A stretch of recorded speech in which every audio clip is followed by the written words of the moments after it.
This Side of Paradise, Book 2, Chapter 3, Young Irony. For years afterward, when Amory thought of Eleanor, he seemed still to hear the wind sobbing around him and sending little chills into the places beside his heart. The night when they rode up the slope and watched the cold moon float through the clouds, he lost a further part of him that nothing could restore, and when he lost it, he lost also the power of regretting it. Eleanor was, say, the last time that evil crept close to Amory under the mask of beauty, the last weird mystery that held him with wild fascination and pounded his soul to flakes. With her his imagination ran riot, and that is why they rode to the highest hill and watched an evil moon ride high, for they knew then that they could see the devil in each other. But Eleanor, did Amory dream her? Afterward their ghosts played, yet both of them hoped from their souls never to meet. Was it the infinite sadness of her eyes that drew him, or the mirror of himself that he found in the gorgeous clarity of her mind? She will have no other adventure like Amory, and if she reads this she will say, "And Amory will have no other adventure like me." Nor will she sigh any more than he would sigh. Eleanor tried to put it on paper once. The fading things we only know we'll have forgotten, put away, desires that melted with the snow, and dreams begotten, this today, the sudden dawns we laughed to greet, that all could see, that none could share, will be but dawns, and if we meet, we shall not care. Dear, not one tear will rise for this, a little while hence. No regret will stir for a remembered kiss, not even silence. When we've met, we'll give old ghosts a waste to roam, or stir the surface of the sea. If grey shapes drift beneath the foam, we shall not see. They quarreled dangerously because Amory maintained that C, S-E-A, and C, S-E-E, couldn't possibly be used as a rhyme, and then Eleanor had part of another verse that she couldn't find a beginning for. But wisdom passes, still the years will feed us wisdom. Age will go back to the old, for all our tears we shall not know. Eleanor hated Maryland passionately. She belonged to the oldest of the old families of Ramilly County, and lived in a big, gloomy house with her grandfather. She had been born and brought up in France. I see I'm starting wrong. Let me begin again. Amory was bored, as he usually was in the country. He used to go for far walks by himself, and wander along reciting Eucalume to the cornfields, and congratulating Poe for drinking himself to death in that atmosphere of smiling complacency. One afternoon he had strolled for several miles along a road that was new to him, and then through a wood on bad advice from a colored woman, losing himself entirely. A passing storm decided to break out, and to his great impatience the sky grew black as pitch, and the rain began to splatter down through the trees, become suddenly furtive and ghostly. Thunder rolled with menacing crashes up the valley, and scattered through the woods in intermittent batteries. He stumbled blindly on, hunting for a way out, and finally, through webs of twisted branches, caught sight of a rift in the trees where the unbroken lightning showed open country. He rushed to the edge of the woods, and then hesitated whether or not to cross the fields and try to reach the shelter of the little house marked by a light far down the valley. It was only 5:30, but he could see scarcely 10 steps before him, except when the lightning made everything vivid and grotesque for great sweeps around. Suddenly a strange sound fell on his ears. It was a song in a low, husky voice, a girl's voice, and whoever was singing was very close to him. A year before he might have laughed or trembled, but in his restless mood he only stood and listened while the words sank into his consciousness. Les sanglots longs des violons de l'automne blessent mon cœur d'une langueur monotone. The lightning split the sky, but the song went on without a quaver. The girl was evidently in the field, and the voice seemed to come vaguely from a haystack about 20 feet in front of him. Then it ceased, and began again in a weird chant that soared and hung and fell and blended with the rain. Tout suffocant et blanquant sonneur, je me souviens des jours anciens, et je pleure. "Who the devil is there in Ramilly County," muttered Amory aloud, "who would deliver Verlaine in an extemporaneous tune to a soaking haystack?" "Somebody's there!" cried the voice, unalarmed. "Who are you? Manfred? St. Christopher? Or Queen Victoria?" "I'm Don Juan," Amory shouted on impulse, raising his voice above the noise of the rain and the wind. A delighted shriek came from the haystack. "I know who you are. You're the blond boy that likes Eulalume. I recognize your voice." "How do I get up?" he cried from the foot of the haystack, whither he had arrived, dripping wet. A head appeared over the edge. It was so dark that Amory could just make out a patch of damp hair and 2 eyes that gleamed like a cat's. "Run back," came the voice, "and jump, and I'll catch your hand. No, not there. On the other side." He followed directions, and as he sprawled up the side, knee-deep in hay, a small white hand reached out, gripped his, and helped him onto the top. "Here you are, Juan," cried she of the damp hair. "Do you mind if I drop the Don?" "You've got a thumb like mine," he exclaimed.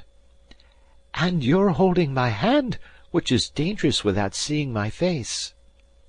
He dropped it quickly. As if in answer to his prayers came a flash of lightning, and he looked eagerly at her who stood beside him on the soggy haystack, 10 feet above the ground. But she had covered her face, and he saw nothing but a slender figure, dark, damp-bobbed hair, and the small white hands with the thumbs that bent back like his. "Sit down," she suggested politely, as the dark closed in on them. "If you sit opposite me in this hollow, you can have half of the raincoat, which I was using as a waterproof tent until you so rudely interrupted me." "I was asked," Amory said joyfully. "You asked me. You know you did." "Don Juan always manages that," she said, laughing. "But I shan't call you that any more, because you've got reddish hair. Instead, you can recite Eulalume, and I'll be Psyche, your soul." Amory flushed, happily invisible under the curtain of wind and rain. They were sitting opposite each other in a slight hollow in the hay, with the raincoat spread over most of them, and the rain doing for the rest. Amory was trying desperately to see Psyche, but the lightning refused to flash again, and he waited impatiently. Good Lord! Supposing she wasn't beautiful! Supposing she was 40 and pedantic! Heavens! Suppose, only suppose, she was mad! But he knew the last was unworthy. Here had Providence sent a girl to amuse him just as it sent Benvenuto Cellini men to murder, and he was wondering if she was mad just because she exactly filled his mood. "I'm not," she said. "Not what?" "Not mad. I didn't think you were mad when I first saw you, so it isn't fair that you should think so of me." "How on earth—" As long as they knew each other, Eleanor and Amory could be on a subject, and stop talking with a definite thought of it in their heads, yet 10 minutes later speak aloud and find that their minds had followed the same channels and led them each to a parallel idea, an idea that others would have found absolutely unconnected with the first. "Tell me," he demanded, leaning forward eagerly, "how do you know about Ulalume? How did you know the color of my hair? What's your name? What are you doing here? Tell me all at once." Suddenly the lightning flashed in with a leap of overreaching light, and he saw Eleanor, and looked for the first time into those eyes of hers. Oh, she was magnificent. Pale skin, the color of marble in starlight, slender brows, and eyes that glittered green as emeralds in the blinding glare. She was a witch, of perhaps 19, he judged, alert and dreamy, and with the telltale white line over her upper lip that was a weakness and a delight. He sank back with a gasp against the wall of hay. "Now you've seen me," she said calmly, "and I suppose you're about to say that my green eyes are burning into your brain." "What color is your hair?" he asked intently. "It's bobbed, isn't it?" "Yes, it's bobbed. I don't know what color it is," she answered, musing. "So many men have asked me. It's medium, I suppose. No one ever looks long at my hair. I've got beautiful eyes, though, haven't I? I don't care what you say, I have beautiful eyes." "Answer my question, Madeline." "Don't remember them all. Besides, my name isn't Madeline, it's Eleanor." "I might have guessed it. You look like Eleanor. You have that Eleanor look. You know what I mean." There was a silence as they listened to the rain. "It's going down my neck, fellow lunatic," she offered finally. "Answer my questions." "Well, name of Savage, Eleanor. Live in big old house mile down road. Nearest living relation to be notified, grandfather, Ramilly Savage. Height, 5 feet 4 inches. Number on watch case, 3077W. Nose, delicate aquiline. Temperament, uncanny." "And me," Amory interrupted. "Where did you see me?" "Oh, you're one of those men," she answered haughtily. "Must lug old self into conversation. Well, my boy, I was behind a hedge sunning myself one day last week, and along comes a man saying in a pleasant, conceited way of talking, 'And now when the night was senescent,' says he, 'and the star-dials pointed to morn, at the end of the path a liquescent,' says he, 'and nebulous lustre was born.' So I poked my eyes up over the hedge, but you had started to run, for some unknown reason, and so I saw but the back of your beautiful head. 'Oh,' says I, 'there's a man for whom many of us might sigh.' And I continued in my best Irish—" "All right," Amory interrupted. "Now go back to yourself." "Well, I will. I'm one of those people who go through the world giving other people thrills, but getting few myself, except those I read into men on such nights as these. I have the social courage to go on the stage, but not the energy. I haven't the patience to write books, and I never met a man I'd marry. However, I'm only 18. The storm was dying down softly, and only the wind kept up its ghostly surge and made the stack lean and gravely settle from side to side. Amory was in a trance. He felt that every moment was precious. He had never met a girl like this before. She would never seem quite the same again. He didn't at all feel like a character in a play, the appropriate feeling in an unconventional situation. Instead, he had a sense of coming home. "I have just made a great decision," said Eleanor after another pause, and that is why I'm here, to answer another of your questions.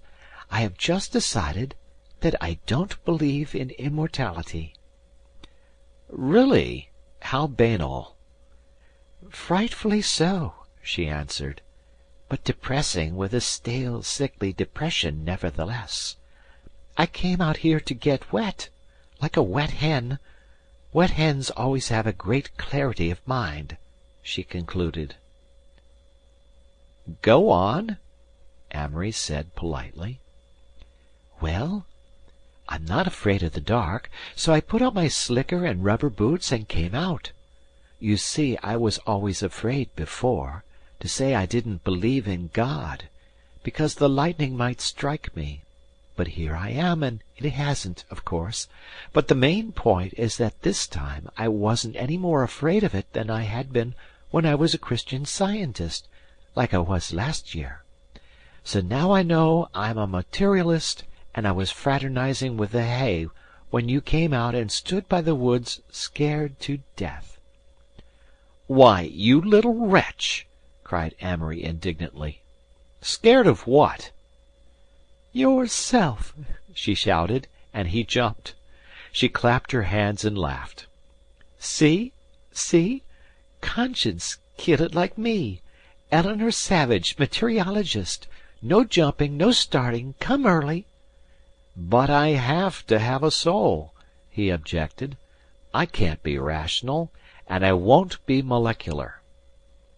She leaned toward him, her burning eyes never leaving his own, and whispered with a sort of romantic finality, "I thought so, Juan.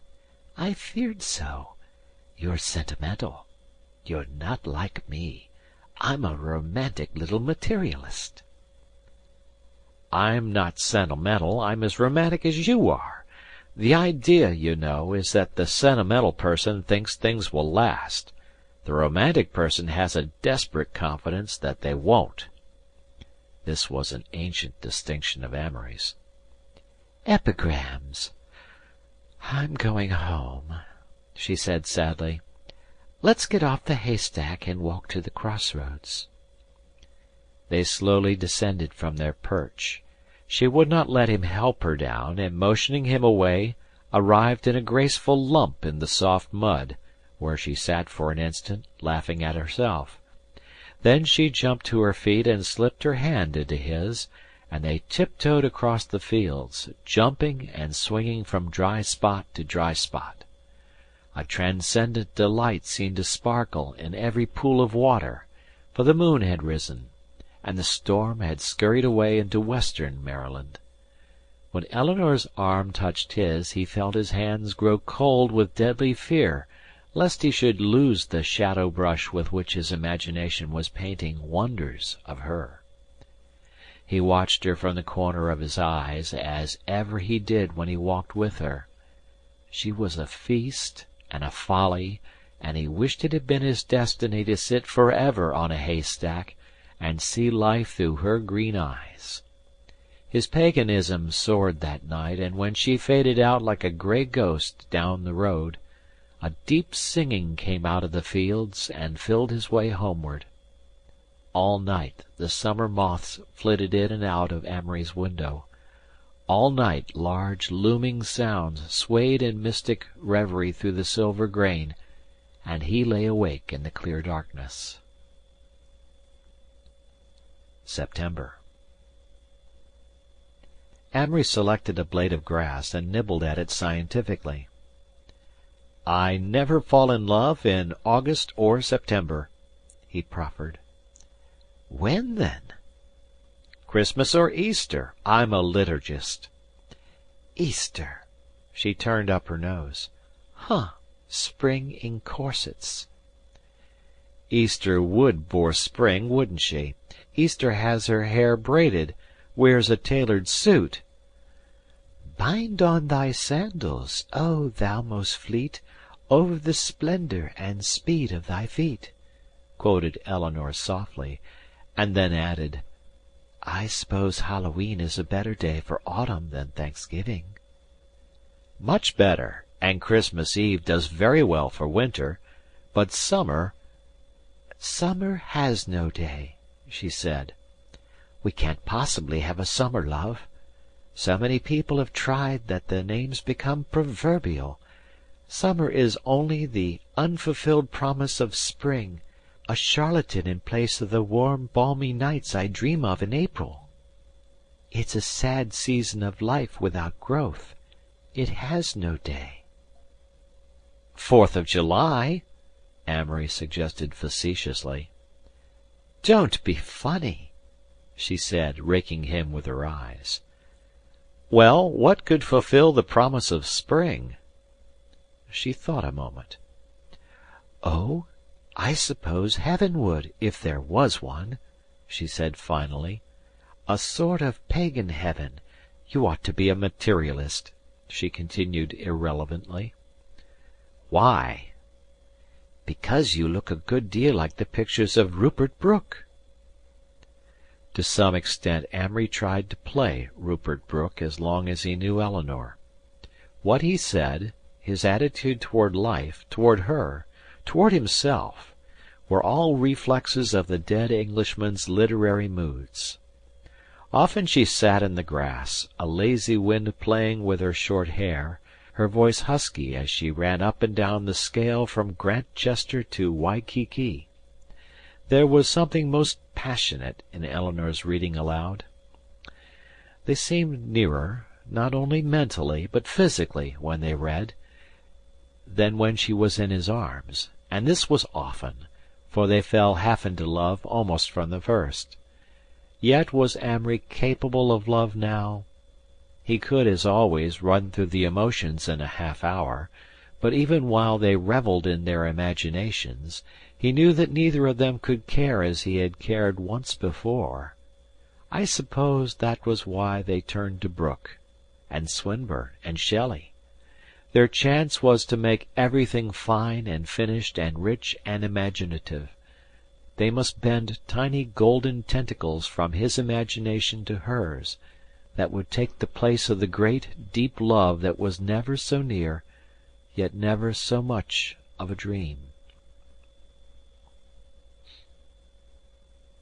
One poem they read over and over, Swinburne's Triumph of Time, and 4 lines of it rang in his memory afterward on warm nights when he saw the fireflies among dusky tree-trunks and heard the low drone of many frogs.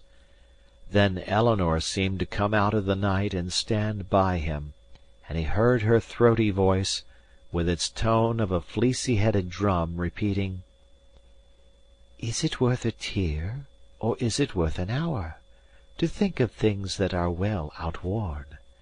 A fruitless husk and fugitive flower, the dream foregone, and the deed forborne."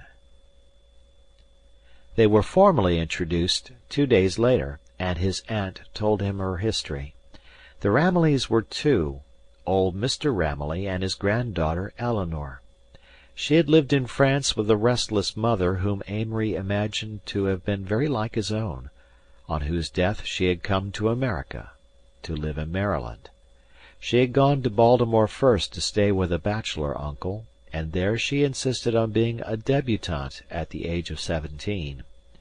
She had a wild winter and arrived in the country in March, having quarreled frantically with all her Baltimore relatives, and shocked them into fiery protest. A rather fast crowd had come out, who drank cocktails in limousines and were promiscuously condescending and patronizing toward older people, and Eleanor, with an esprit that hinted strongly of the boulevards, led many innocents still redolent of St. Timothy's and Farmington into paths of bohemian naughtiness.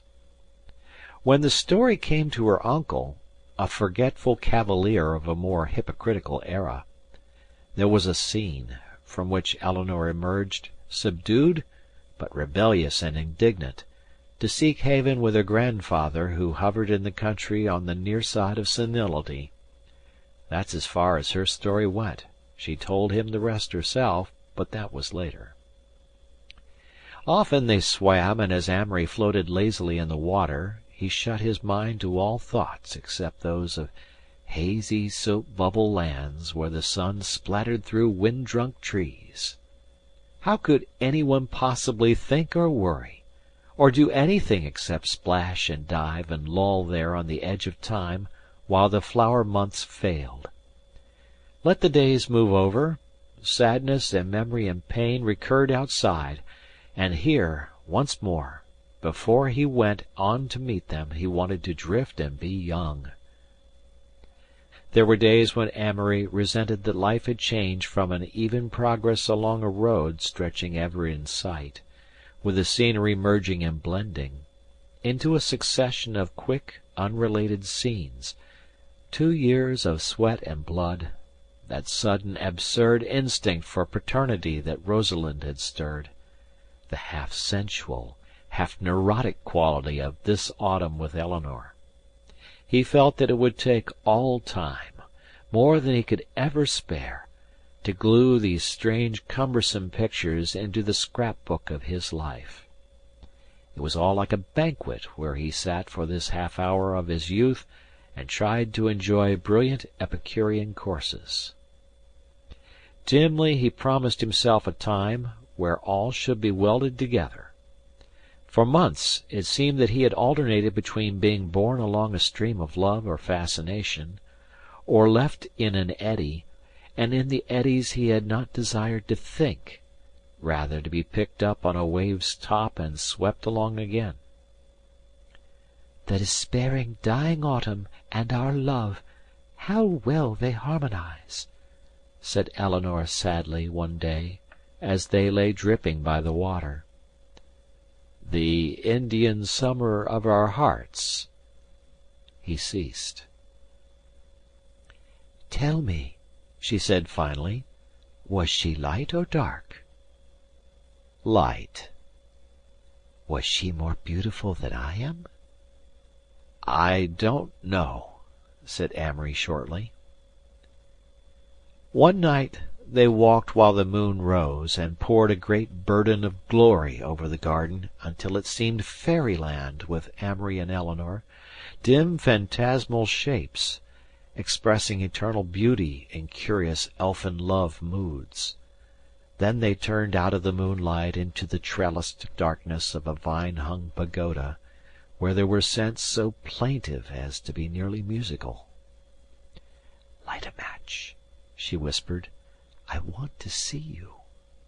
Scratch! Flare! The night and the scarred trees were like scenery in a play, and to be there with Eleanor, shadowy and unreal, seemed somehow oddly familiar. Amory thought how it was only the past that ever seemed strange and unbelievable. The match went out. "It's black as pitch." "We're just voices now," murmured Eleanor. "Little lonesome voices. Light another." That was my last match. Suddenly he caught her in his arms. "You are mine! You know you're mine!" he cried wildly. The moonlight twisted in through the vines and listened. The fireflies hung upon their whispers as if to win his glance from the glory of their eyes. End of this part of Chapter 3.